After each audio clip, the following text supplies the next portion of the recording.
La transmission apparut d'abord comme une simple vibration dans le champ d'écoute, un écho perdu au milieu du bruit cosmique.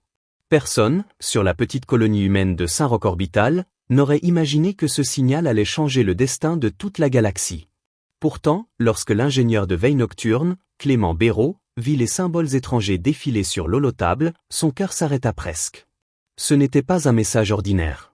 Ce n'était pas une requête commerciale ou diplomatique. C'était une supplication. Humain, pardon. Revenez. Clement Restifige.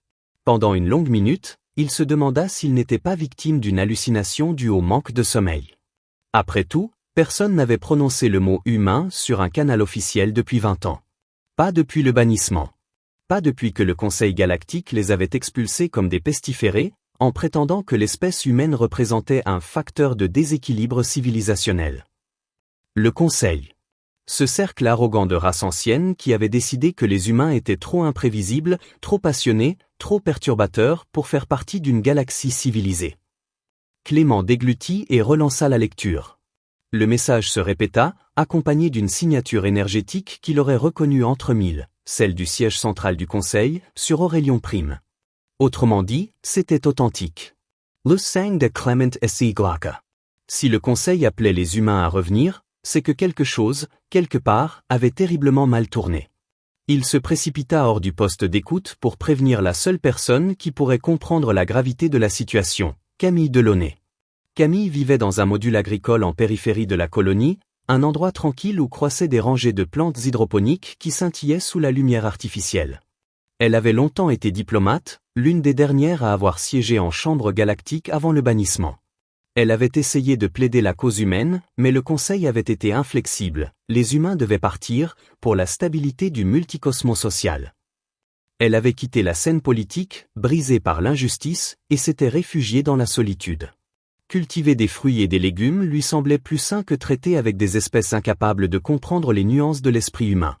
Quand Clément frappa à sa porte en plein milieu de la nuit, essoufflée, la panique dans les yeux, elle sut immédiatement qu'il ne venait pas pour un problème d'irrigation. « Camille, tu dois voir ça. Maintenant. Il y a un incendie? Une brèche de coke ?» demanda-t-elle en attrapant sa veste. « Non. C'est pire, je crois. Beaucoup pire. » Elle le suivit jusqu'au centre de veille. Le message flottait encore au-dessus de l'holotable, répété dans un boucle, l'écriture extraterrestre vibrant d'une lueur bleutée. Camille sentit son souffle se couper lorsqu'elle reconnut le sceau du Conseil. « Non, marmonna-t-elle. Impossible. J'ai vérifié 3 fois, affirma Clément. C'est authentique. Et Camille, regarde le niveau d'urgence. Elle s'approcha et observa le code inscrit en bas du message. Un code qu'elle n'avait vu qu'une seule fois dans sa vie, niveau d'alerte primaire, classification extinction. Ce niveau n'avait été utilisé qu'à la naissance du Conseil, plusieurs millénaires auparavant, lors de la guerre contre les entités du vide dévorant. Depuis, il n'avait jamais été réactivé. Camille sentit sa gorge se serrer. Quelque chose, quelque part, menaçait la galaxie au point que même les espèces les plus arrogantes comprenaient qu'elles étaient dépassées. Et qu'elles avaient besoin des humains. Remonte la séquence complète, ordonna-t-elle. Clément obéit. L'hologramme afficha des images. Planètes ravagées, mégastructures éventrées, flottes entières pulvérisées. Une obscurité mouvante semblait s'étendre dans l'espace, avalant la lumière elle-même. Un murmure, faible et désespéré, accompagna les images. C'était la voix du haut chancelier du Conseil, Rothaenzel, un reptilien immense doté d'une autorité naturelle qui faisait trembler toute la chambre galactique, du moins, à l'époque où Camille l'avait côtoyé. Mais sa voix, ce soir-là, n'avait rien d'autoritaire. « Humains, si vous recevez ce message, nous implorons votre aide. Nous faisons face à une force impensable. Elle dévore tout. Nous vous prions. Revenez. » Sa voix se brisa. Puis l'enregistrement s'interrompit brutalement dans un bruit d'interférence. Camille resta silencieuse. Elle n'avait jamais vu Rothaenzel supplier. Jamais. « Qu'est-ce que tu veux faire ?» demanda Clément d'une voix hésitante. Camille inspira profondément. Sa colère, longtemps enfouie, remonta à la surface. Elle se souvenait de la façon dont le Conseil les avait humiliés. Des discours hypocrites prétendant défendre l'harmonie interespèce. De l'expulsion, des vaisseaux humains escortés hors de l'espace du Conseil comme des criminels. Et maintenant, après 20 ans, ils réclamaient leur retour? Ils imploraient leur pardon? Une part d'elles voulait ignorer le message. Les laisser affronter seuls le monstre qu'ils avaient attiré par leur arrogance. Mais une autre part, la plus humaine, refusait de laisser des centaines d'espèces mourir sans intervenir. Elle n'avait jamais supporté l'injustice, même envers ceux qui l'avaient trahi. Elle ferma les yeux quelques secondes. Puis elle prit sa décision. « Je vais y aller. » Clément écarquilla les yeux. « Quoi? Camille, c'est de la folie. Ils nous ont bannis. Ils nous détestent. On ne sait même pas si c'est un piège. » « Ce n'est pas un piège, dit-elle d'un ton calme. Ils sont terrifiés. Et s'ils en sont venus à demander notre aide, c'est que la situation est désespérée. Elle inspira profondément. L'humanité a toujours survécu en faisant ce que les autres espèces n'osent pas faire. Et ce qu'il y a dans ce message, ce n'est pas une menace ordinaire. C'est quelque chose que les races galactiques ne sont pas capables d'affronter. Elles n'ont pas notre créativité, notre adaptabilité, notre folie, peut-être. Ce sont des civilisations anciennes, figées dans leur logique. Nous, on avance. On improvise. On se bat. Clement la regarda longuement. Tu crois vraiment que les humains peuvent sauver le Conseil? Après tout ce qu'ils nous ont fait? Camille eut un sourire triste. Je crois que les humains sont capables de tout quand on les pousse dans leur retranchement. Même de sauver ceux qui les ont rejetés. Mais ça ne veut pas dire que nous allons revenir à genoux. Elle désigna le message holographique. Cette fois, c'est eux qui demandent. Et nous avons un choix à faire. Elle se retourna et se dirigea vers la sortie. Son pas était sûr, déterminé, comme s'il retrouvait une force perdue depuis des années. Préviens le commandement de Saint-Roch, dit-elle sans se retourner. Dis-leur que Camille Delaunay demande une audience pour raison d'urgence extragalactique. Et dis-leur aussi. Elle marqua une pause. Son cœur battait fort. Que l'humanité pourrait bientôt redevenir un acteur galactique. Clément ressentit un frisson. Une phrase comme celle-là, prononcée par Camille, n'était jamais anodine. Mais la nuit n'était pas terminée. Alors qu'elle traversait le couloir métallique menant à son module, une silhouette l'attendait dans l'ombre. Un homme grand, mince, le visage marqué par des années. D'errance, Julien Marvier, ancien capitaine de la flotte libre humaine. Il la salua d'un geste respectueux. « Je sais pour le message, dit-il avant qu'elle ne puisse parler. Toute la colonie commence à le savoir. Alors tu comprends pourquoi il faut agir. Je comprends surtout que la galaxie vient de redécouvrir qu'elle a encore peur des humains, dit-il avec un sourire en coin. Et que maintenant, elle va avoir besoin de nous. » Camille déglutit. Même si elle s'efforçait d'être raisonnable, une partie d'elle ressentait une satisfaction coupable. Celle de voir ces espèces arrogantes payer le prix de leur suffisance. Mais l'urgence écrasait toute vengeance personnelle. Julien, si nous répondons à cet appel, nous ne devons pas seulement aider. Nous devons montrer ce que nous valons. Leur rappeler qui nous sommes. Julian hocha la tête. Alors, c'est la fin de l'exil? Camille regarda l'espace par la baie transparente. Les étoiles brillaient encore, indifférentes aux peurs et aux conflits des civilisations. Cependant, quelque part parmi elles, une ombre approchait. Une ombre que même les espèces les plus évoluées ne pouvaient affronter. Oui, répondit-elle doucement. C'est la fin de l'exil. L'humanité revient. Et cette fois, c'est la galaxie qui devra nous écouter. Et la nouvelle s'était répandue comme une traînée de poudre à travers la colonie de Saint-Roch orbital. Personne n'avait dormi cette nuit-là. Partout dans les couloirs, dans les hangars, même dans les serres où la lumière artificielle baignait encore les plantes, les gens parlaient à voix basse, les visages tendus, incrédules. Les humains n'avaient pas entendu parler du Conseil depuis 20 ans, et voilà que ce même Conseil, si fier et si condescendant, venait soudain demander de l'aide. Non, supplier de l'aide. Beaucoup n'y croyaient pas.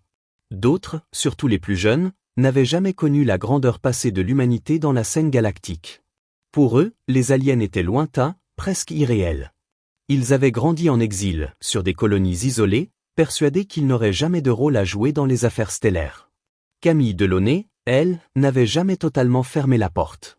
Malgré son amertume, malgré l'humiliation, elle avait gardé une partie d'elle-même en alerte, comme si elle avait toujours su que le Conseil finirait par payer le prix de son arrogance. Et maintenant, ce moment était venu. Le matin, un message l'attendait. Convocation d'urgence, Conseil de commandement de Saint-Roch orbital. Elle entra dans la salle de réunion. Les murs, austères et gris, étaient décorés seulement de drapeaux humains et de plans holographiques des différentes sections de la colonie. Autour de la longue table ovale, une dizaine d'officiers et de responsables civils attendaient, certains nerveux, d'autres curieusement excités.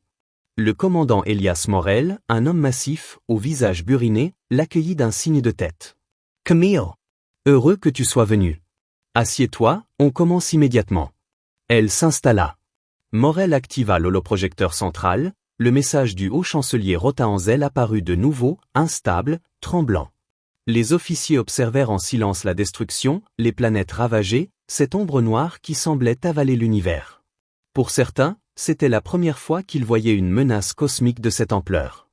Lorsque l'enregistrement se termina, Morel prit la parole. « Nous avons reçu ce message il y a 8 heures. Et depuis, rien. Silence total. Aucune réponse du Conseil, aucun suivi.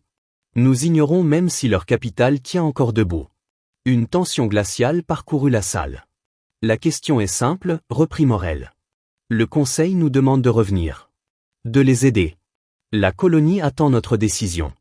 Camille, tu as été diplomate. Tu connais ces espèces mieux que nous tous. Qu'est-ce que tu en penses ?» Elle ferma un instant les yeux pour ordonner ses pensées. « Je pense qu'ils seraient morts avant d'envoyer une demande d'aide aux humains, dit-elle. Pour qu'ils en arrivent là, c'est que la situation est catastrophique. Je pense aussi que s'ils nous ont bannis, ce n'est pas parce qu'ils avaient peur de ce que nous allions faire, mais de ce que nous étions capables de devenir. » L'un des officiers, un jeune stratège nommé Adil Leroy, demanda. « Vous voulez dire qu'ils craignaient notre potentiel ?» « Exactement, répondit Camille. Ils nous voyaient comme une espèce imprévisible, créative, trop différente de ce qu'ils considèrent comme rationnel. Alors ils nous ont éloignés. Mais maintenant qu'ils font face à quelque chose qui dépasse leur logique froide, ils n'ont plus d'autre choix que de se tourner vers ceux qu'ils avaient exclus. » Une tension électrique parcourut la salle. « Mais aider le Conseil ?» dit une scientifique, Mireille Dorian. « Après ce qu'ils nous ont fait ? Après 20 ans d'exil ? Ce n'est pas une question de vengeance, répondit Camille. Nous ne devons pas tomber dans ce piège. » Elle inspira. « Mais je ne dis pas non plus qu'il faut accepter sans condition. Morel croisa les bras. C'était justement mon idée. Si nous répondons, ce sera au terme de l'humanité. » Un murmure d'approbation monta. « Avant toute chose, dit Morel, nous devons envoyer une délégation. Une petite équipe. Pas une flotte entière. Nous ne savons pas exactement ce qui se passe. Les volontaires seront exposés au danger. Il nous faut les meilleurs, et surtout, ceux capables de parler au nom de nous tous. » Les regards convergèrent vers Camille. « Je viens, dit-elle simplement. Personne ne sembla surpris. « Je viens aussi, déclara une voix derrière elle. C'était Julien Marvier, l'ancien capitaine, qui venait d'entrer silencieusement dans la salle. Beaucoup le connaissaient de réputation. C'était l'un des rares commandants encore respectés au sein de la flotte libre humaine, un homme connu pour ses décisions audacieuses, parfois même suicidaires. Morel hocha lentement la tête. « Julien, ta présence nous sera utile. Si cette chose a détruit des flottes entières, nous aurons besoin d'un militaire expérimenté. » Julien s'assit et croisa les bras. « Je ne suis pas ici pour faire joli, commandant. Je veux être clair, si nous retournons dans l'espace du Conseil, nous devons être prêts à nous battre. Pas seulement contre leur ennemi, mais aussi contre leur fierté. Ils ne vont pas digérer facilement le fait de nous avoir suppliés. » Camille acquiesça. Elle savait qu'il avait raison. « Une autre question se pose, dit Morel. Quel vaisseau allons-nous envoyer ?» Adil leva un doigt. « Le Solstice, suggéra-t-il. Il est rapide, polyvalent, équipé d'un cœur d'impulsion de dernière génération. Et surtout, c'est l'un des rares prototypes conçus pour fonctionner avec nos schémas cognitifs humains. » Camille sentait un frisson. Les cœurs d'impulsion, ces moteurs qu'aucune autre espèce ne réussissait à maîtriser. Ils réagissaient aux émotions humaines, à leur volonté, à leur instinct. Une technologie que le Conseil avait tenté d'étudier sans jamais en percer le secret. « Le solstice est prêt ?» demanda Camille. Adil répondit. « Test here. Performances optimals. » Morel posa ses mains sur la table. « Alors c'est décidé. Le solstice partira dans 48 heures avec une délégation humaine menée par Camille Delaunay et Julien Marvier. Leur mission, établir un contact, évaluer la menace et décider si nous intervenons ou si nous restons en retrait. » Camille sentit un poids se déposer sur ses épaules. Mais ce n'était pas un poids douloureux. Plutôt, la sensation qu'elle retrouvait enfin une partie d'elle-même. « Il y a autre chose, dit Morel. Préparez-vous mentalement. Si nous revenons dans l'espace du Conseil, nous ne serons plus des exilés. Nous serons des acteurs. Et peut-être même, la dernière chance de cette galaxie. Lorsque Camille quitta la salle du conseil, elle fut frappée par le silence étrange qui régnait dans les couloirs. Les habitants de la colonie marchaient comme des ombres inquiètes. Certains la regardaient avec respect, d'autres avec peur. Certains, même, avec colère. En rentrant dans son module, elle trouva Louise, une adolescente de 16 ans qu'elle avait presque élevée depuis la mort de ses parents, debout près de la baie vitrée. « Tu vas vraiment y aller ?» demanda Louise sans se retourner. « Oui, » répondit Camille doucement. « Tu vas les aider ? Ceux qui nous ont rejetés ? Ceux qui nous ont appelés des « anomalies dangereuses ?» Camille s'approcha et posa une main sur son épaule. « On n'aide pas le conseil, Louise. On aide la galaxie. Et on protège l'humanité. Parce que si cette chose détruit les espèces avancées, elle viendra pour nous ensuite. » Louise se tourna vers elle, les yeux brillants. « Et si tu ne reviens pas ?» Camille sourit. Pas un sourire léger, mais un sourire calme, solide. « Alors tu continueras ce que j'ai commencé. Parce que c'est ça, être humain. On continue toujours. Même quand tout semble perdu. » Louise hocha la tête, les lèvres tremblantes. « Je te promets de t'attendre. » La nuit suivante, Camille se rendit au hangar du solstice. Le vaisseau se dressait, lisse, sombre, avec des lignes élégantes presque organiques. On aurait dit un faucon dormant, prêt à bondir. Julien était déjà là, inspectant la coque. « Alors, murmura-t-il, on y retourne. Là où tout a commencé. Là où tout s'est cassé. » « Oui, » répondit Camille. Ils restèrent un long moment à regarder le vaisseau. Julien se tourna vers elle. « Tu sais, Camille ?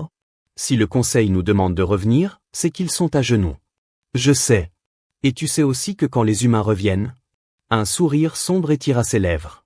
« La galaxie ne sera plus jamais la même. » Camille inspira, le cœur lourd, mais déterminé. « Oui, Julien. L'humanité revient. Et cette fois ? Elle ne s'excusera pas d'exister. » Les préparatifs du départ transformèrent Saint-Roch Orbital en un véritable nid d'agitation. Partout, on entendait des outils vibrer, des caisses glisser, des équipes courir d'un hangar à l'autre. Le solstice était devenu l'objet de toutes les attentions, comme si la colonie entière avait soudain rappelé une chose oubliée. Les humains savaient partir à l'aventure, même quand la galaxie leur tournait le dos. Camille passa la matinée à vérifier la liste du matériel diplomatique. Une partie d'elle trouvait ça presque ironique. On l'avait chassée du conseil, humiliée devant des centaines de délégués aliens, et maintenant elle devait préparer des scellés diplomatiques pour retourner auprès d'eux. Elle soupira en rangeant le dernier module holographique. Julien entra à ce moment-là dans la pièce, l'air grave mais tendu d'une énergie étrange. « Tout est prêt de mon côté, » dit-il. « L'armement, les scaphandres, les protocoles de sécurité. J'ai même convaincu les mécanos de renforcer le blindage arrière. Au cas où cette « chose » déciderait de nous prendre en chasse. »« Bonne idée, » répondit Camille. Elle hésita un instant. « Tu penses qu'on a vraiment une chance contre ce qui a détruit leur capitale ?» Julien prit une inspiration lente. « Une chance ? Peut-être pas. Mais les humains ont une particularité. Quand on nous met face à quelque chose d'impossible, on commence par essayer. Puis on improvise. Et souvent, ça suffit. » Camille esquissa un sourire. C'était pour cela qu'elle avait insisté pour qu'ils fassent partie de l'équipe. Et puis, ajouta-t-il, s'ils ont besoin de nous, c'est que leurs technologies ne servent plus à rien. Alors oui. Je pense qu'on est leur meilleure chance. Pendant ce temps, la colonie observait l'effervescence autour du solstice avec un mélange de fierté et d'inquiétude. Certains habitants déposaient de petits messages pour l'équipage, glissés derrière des caisses, sous des boulons, sur les consoles. Des mots simples, revenez. Faites honneur à l'humanité. Montrez-leur qui nous sommes. Camille en trouva un sur la passerelle d'accès au vaisseau. Il était écrit d'une écriture maladroite, probablement par un enfant. Ramène les étoiles à la maison. Elle ferma doucement les yeux. Lourde responsabilité, belle naïveté, mais aussi le rappel de ce que les humains savaient encore faire, espérer. La veille du départ, Morel convoqua Camille et Julien pour un dernier briefing. Ils s'attendaient à recevoir des instructions strictes, peut-être même des limites imposées par le commandement. Mais Morel avait un visage inhabituellement grave. « Je ne vais pas vous mentir, » dit-il. « Nous n'avons aucune garantie que vous reviendrez. Et si cette menace continue de s'étendre, Saint-Roch pourrait être la prochaine cible. Ce que vous allez faire, c'est peut-être ce qui décidera de notre survie. » Julien hocha la tête, concentré. « On a compris. Morel se tourna vers Camille, ses yeux perçants comme s'il essayait de lire au fond d'elle. Camille, quand tu rencontreras le conseil, souviens-toi d'une chose, ils ne sont pas nos supérieurs. Ils ne le sont plus. Ils viennent vers nous par nécessité, pas par respect. Ils oublieront vite leur humiliation, alors ne leur laisse aucune occasion de nous rabaisser à nouveau. Camille sentit quelque chose remuer dans sa poitrine. Ce mélange étrange de fierté, de colère et d'espoir. Je m'en souviendrai, commandant. Il se redressa. Je ne vous demande pas de représenter notre colonie. Ni même nos structures militaires. Vous allez représenter l'humanité. Alors faites-le avec dignité. La nuit, Camille eut du mal à trouver le sommeil. Les images du message se répétaient dans sa tête, cette ombre dévorant les flottes, ces planètes réduites au silence, les cris étouffés du chancelier Rota en zèle. Mais il y avait autre chose. Une intuition troublante. Quelque chose qui la suivait comme un fil invisible. Elle finit par se lever et se rendre à la baie vitrée qui donnait sur le vide stellaire. Dehors, l'espace semblait calme, paisible. Comme si la galaxie retenait son souffle en attendant leur décision. Un léger son derrière, elle la fit sursauter. « Tu ne dors pas non plus ?» demanda Louise, les yeux encore rouges d'avoir pleuré. « Pas vraiment » avoua Camille. Louise vint se coller à ses côtés. « J'ai peur » murmura-t-elle. « Pas pour toi, enfin si, un peu, mais surtout pour nous. Pour tout le monde. Si même le Conseil ne peut rien, qu'est-ce que l'humanité peut faire ?» Camille posa une main douce sur sa tête. « Justement, Louise. Le Conseil ne comprend pas ce que l'humanité peut faire. C'est bien pour ça qu'ils ont toujours eu peur de nous. Ils nous voient comme une anomalie. Mais ce qu'ils appellent anomalie, c'est juste notre force. Nous n'avons jamais fait les choses comme eux. Et c'est précisément ce qui nous a permis d'échapper aux erreurs qu'ils ont commises. » Louise leva les yeux vers elle. « Tu crois vraiment qu'on peut sauver la galaxie ?» Camille hésita, puis répondit avec sincérité. « Je crois qu'on peut essayer. Et parfois, essayer suffit. » Le lendemain, le solstice était prêt. Les réacteurs pulsants vibraient doucement, comme un cœur qui se réveille. La coque noire absorbait la lumière, donnant au vaisseau un air presque vivant. Julien, en combinaison légère, fit signe à Camille de monter la rampe. « Tout l'équipage est en place, dit-il. Les systèmes répondent. Adil gère. Les protocoles de navigation. On attend plus que toi. » Camille inspira profondément. « Alors allons-y. » Ils montèrent à bord. Le solstice réagit immédiatement à leur présence, comme s'il les reconnaissait. Les lumières s'ajustèrent, les écrans s'allumèrent, les modules d'analyse déployèrent leurs bras articulés. « Toujours aussi impressionnant, murmura Julien. Ce vaisseau, on dirait qu'il sent quand un humain entre. »« C'est ce qui le rend unique, répondit Camille. Ils prirent place sur la passerelle. L'équipage, 8 personnes en tout, les salua d'un geste. Chacun avait été choisi pour une raison, expérience, calme, courage ou simple ténacité. Les qualités humaines essentielles. Adil lança la procédure de décollage. Solstice à tour de contrôle, demandes-tu autorisation de libération des verrous ? La voix du contrôleur résonna dans la cabine. Autorisation accordée. Bonne chance, pour nous tous. Une vague de frissons parcourut la passerelle. Mise à feu des vecteurs primaires et secondaires, annonça Adil. Le solstice tremble. Puis, dans un grondement grave, la piste magnétique l'expulsa dans le vide. Camille observa la colonie s'éloigner, les yeux un peu humides. Partir, elle en avait l'habitude. Mais cette fois, c'était différent. Ils ne fuyaient plus. Ils ne cherchaient pas un refuge. Ils retournaient là d'où ils avaient été bannis. Destination, espace central du Conseil, dit Adil. Alignment sur le corridor hyperspatial. Julien activa les stabilisateurs. Prête ? demanda-t-il à Camille. Elle hocha la tête. Oui. Allons voir ce qu'ils nous veulent vraiment. Le solstice franchit la barrière d'hyperluminal dans un flash blanc. Les premières heures se déroulèrent sans incident, dans un silence concentré. Mais plus ils approchaient de l'espace galactique central, plus Camille sentait quelque chose de mauvais. Comme une présence. Une pression. Un froid qui n'existait pas dans l'hyperespace. Vous sentez ça ? Demanda Mireille, la scientifique de bord. Julian Franca les sources. Oui. On dirait une interférence sensorielle. Adil pivota sur son siège, inquiet. Attendez, les détecteurs viennent de capter une anomalie énergétique. À l'avant.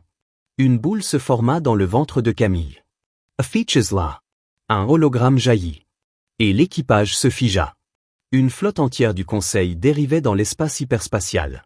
Des dizaines de vaisseaux, éventrés, rongés par une matière noire mouvante. Aucun signal de vie. Une voix, étranglée, échappa à Camille. Mon Dieu!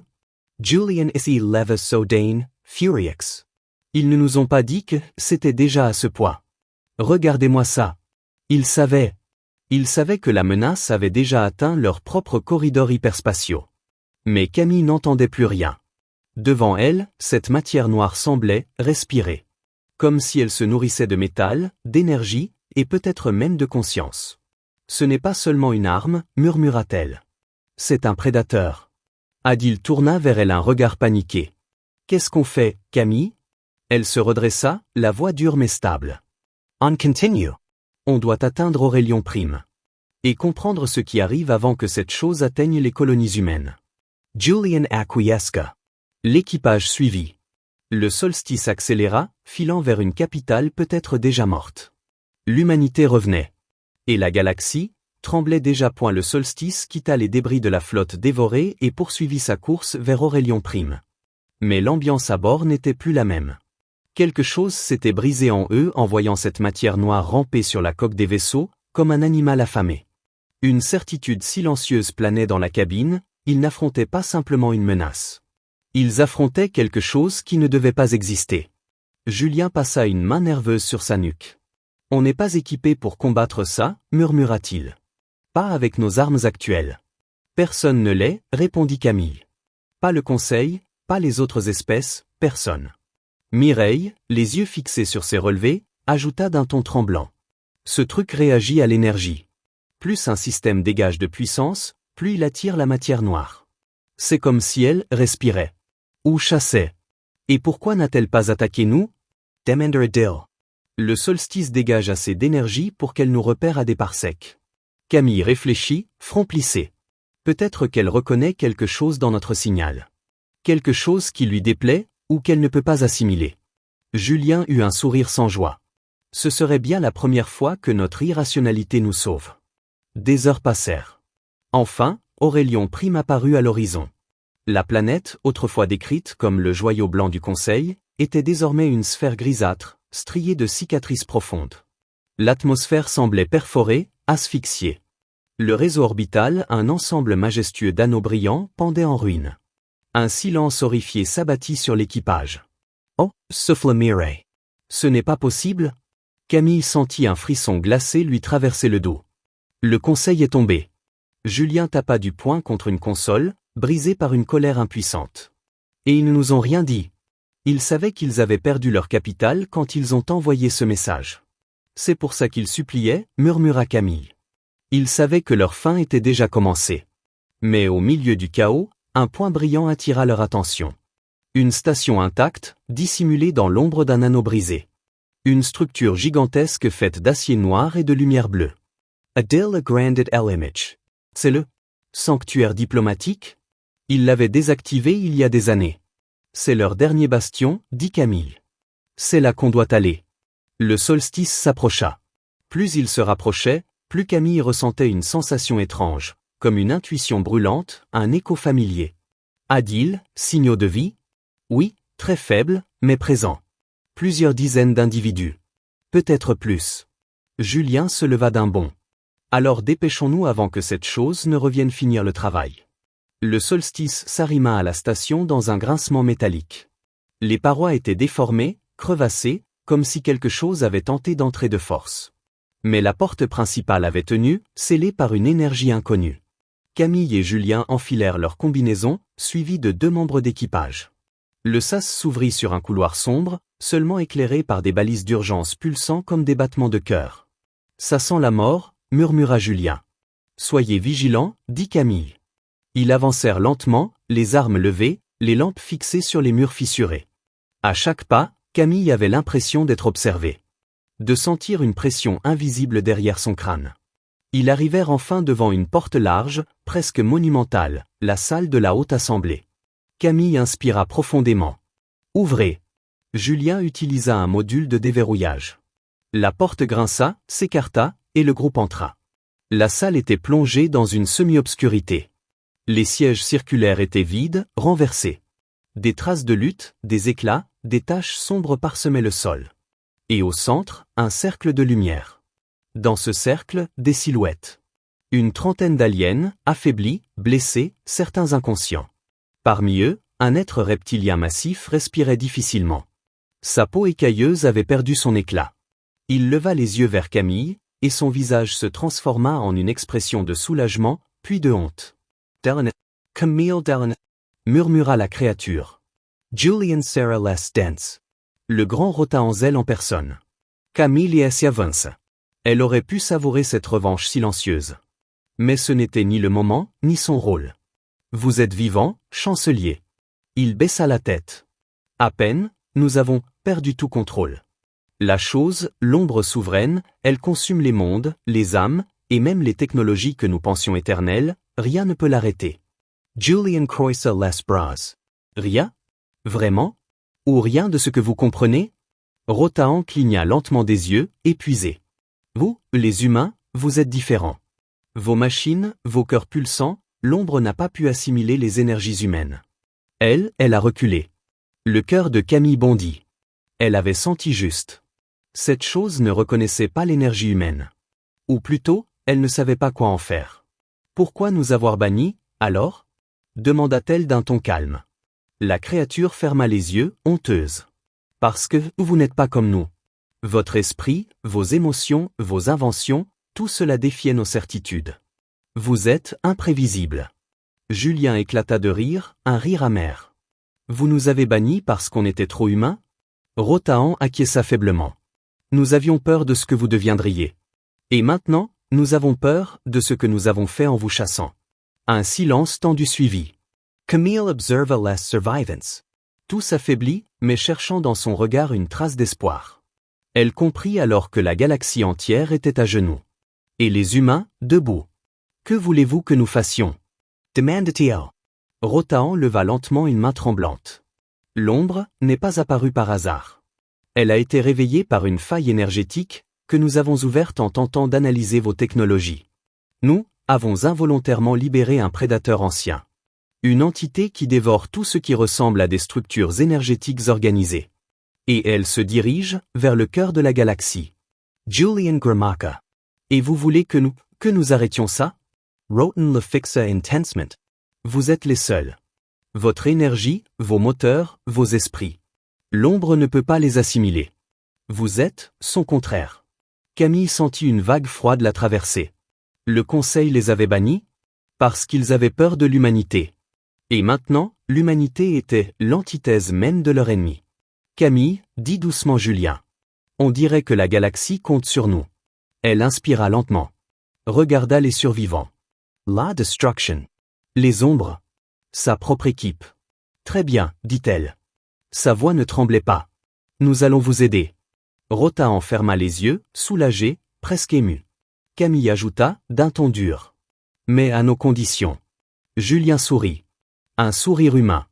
Un sourire fear. Un sourire qui, à lui seul, disait tout. Les humains reviennent. Et cette fois, c'est eux qui décident.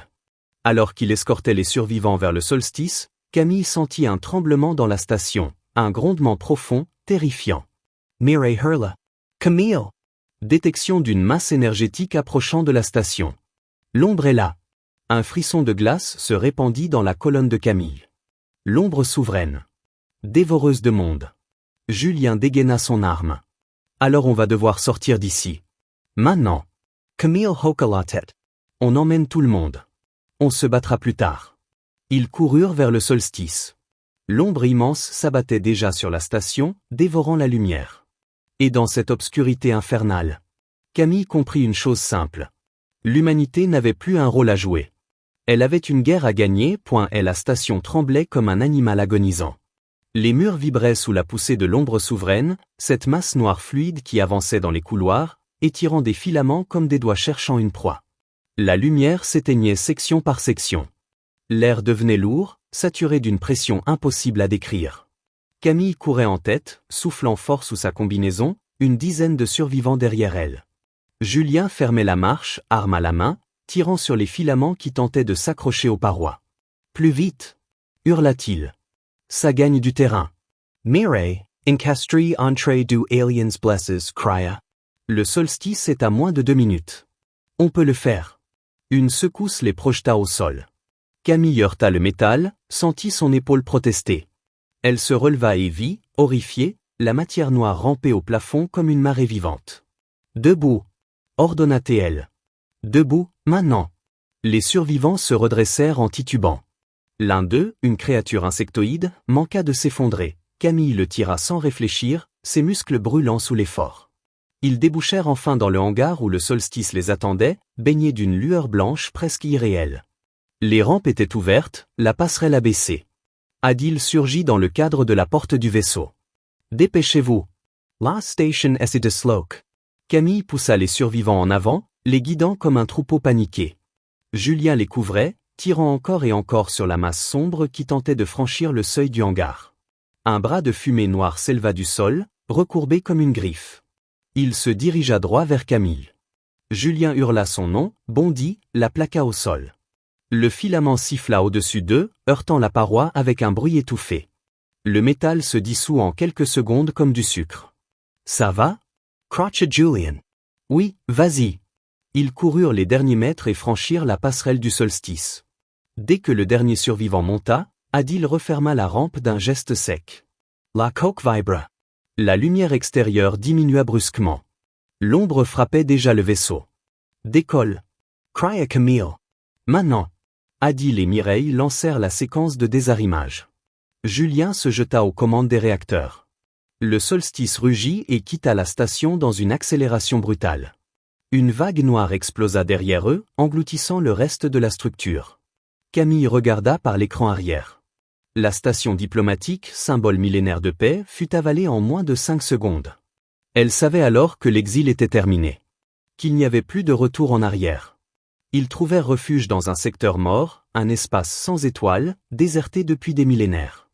Adil coupa les principaux systèmes pour réduire leur signature énergétique. Le calme, enfin. Mais ce calme n'avait rien de rassurant. Rota Anzel, le chancelier, était allongé dans l'infirmerie improvisée, trop faible pour tenir debout. Pourtant, lorsqu'il vit Camille entrer, il releva la tête. « Vous nous avez sauvés, encore une fois. » Camille s'approcha. « Ce n'est pas fini. Nous devons comprendre comment arrêter cette chose. Sans quoi elle dévorera toute la galaxie. Roten ferma Lesio. Vous ne pouvez pas l'arrêter. Elle est plus ancienne que notre conseil, plus ancienne que nos civilisations. Un être cosmique qui dort jusqu'à qu'on commette une erreur. » Julien, adossé à la paroi, grinça des dents. « Alors pourquoi elle ne nous touche pas, nous ?» Rotaan prit une longue inspiration. « Parce que vous êtes différents. Vos machines, vos moteurs, vos pensées. Vous créez des schémas énergétiques chaotiques, impossibles à absorber pour elle. L'ombre souveraine dévore l'ordre. Et vous, vous êtes le désordre incarné. » Julien éclata d'un rire nerveux. Pour une fois, c'est un compliment. Camille ne sourit pas. Elle réfléchissait, vite, intensément. Si elle ne peut pas absorber l'énergie humaine, peut-on l'utiliser contre elle? Vous voulez l'attaquer? Fit Mireille, horrifiée. Attaquer une entité cosmique? Oui, répondit Camille. Parce que si nous ne le faisons pas, personne d'autre ne pourra.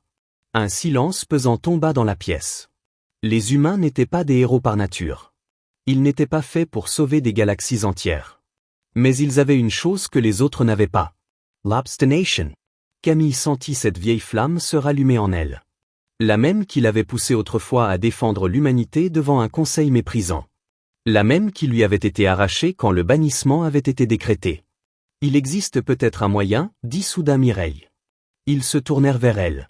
Les cœurs d'impulsion du solstice, ils fonctionnent avec l'activité émotionnelle humaine. S'ils sont poussés au maximum, peut-être qu'on peut créer une décharge énergétique qui repousserait l'ombre. Ou la fracturerait. Julian Franca les sources. Et ça risque de nous tuer? Mireille hocha faiblement la tête. Probablement. Camille inspira profondément. Si nous ne faisons rien, l'humanité n'aura même pas la chance de mourir en se battant. Elle disparaîtra comme toutes les autres espèces. Rotaan les observa, le regard brillant d'un mélange d'admiration et de peur. Vous êtes vraiment unique. Camille sourit lentement. Non. Nous sommes humains.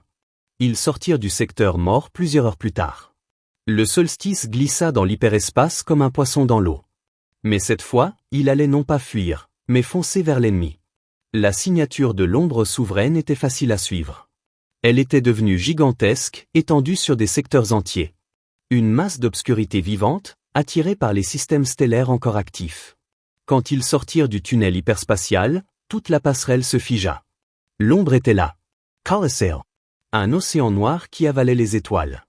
Camille sentit un frisson parcourir son dos. Elle pensa à Louise, à Saint-Roch, à tous ceux qui attendaient. Elle pensa à l'humanité, à son histoire violente, brillante, imparfaite. Et elle comprit que c'était leur moment. Leur place. Adele, align le solstice en trajectoire frontale. Mireille, prépare la surcharge des cœurs d'impulsion. Julien, tu restes avec moi. Julian esquissa un sourire. Jusqu'au bout. La cabine vibrait déjà. Les moteurs réagissaient aux émotions, aux peurs, aux colères, aux espoirs de l'équipage.